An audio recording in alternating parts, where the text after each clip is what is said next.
गडचिरोली आलापल्ली आष्टा राष्ट्रीय महामार्गावर भीषण अपघाताची घटना घडली असून अंत्यसंस्कारावरून परतणारी कार थेट नदीत कोसळली आहे। या दुर्घटनेत 2 जणांचा मृत्यू झाला असून तिघे गंभीर जखमी आहेत।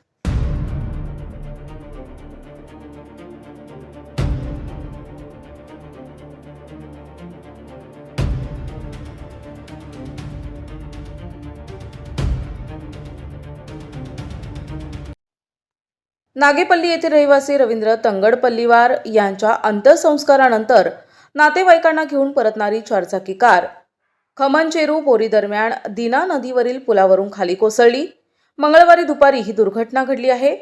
या अपघातात यादव विठ्ठलराव कोलपाकवार आणि सुनील मुरलीधर कोलपाकवार यांचा उपचारादरम्यान मृत्यू झालाय, तर अभिजित यादव कोलपाकवार, अर्चना यादव कोलपाकवार, पद्मा सत्यनारायण कोलपाकवार हे तिघे गंभीर जखमी झालेत। अहेरी उपजिल्हा रुग्णालय चंद्रपूर अपघातानंतर सर्व जखमींना तातडीनं अहेरी उपजिल्हा रुग्णालयात दाखल करण्यात आले। प्रकृती गंभीर असल्यानं तिघांना पुढील उपचारासाठी चंद्रपूर येथे हलविण्यात आले आहे। मिळालेल्या माहितीनुसार दिना नदीवरील अरुंद पुलावर वाहनावरील नियंत्रण सुटल्याने हा अपघात झालाय। अभिजित कोलपाकवार हे वाहन चालवत होते। एकाच कुटुंबातील दोघांचा मृत्यू झाल्याने कोलपाकवार कुटुंबावर दुःखाचा डोंगर कोसळला असून परिसरात शोककळा पसरली आहे।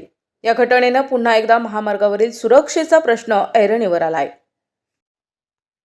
प्रतिनिधी शंकर मुत्तेलवार, NTV न्यूज मराठी, गडचिरोली।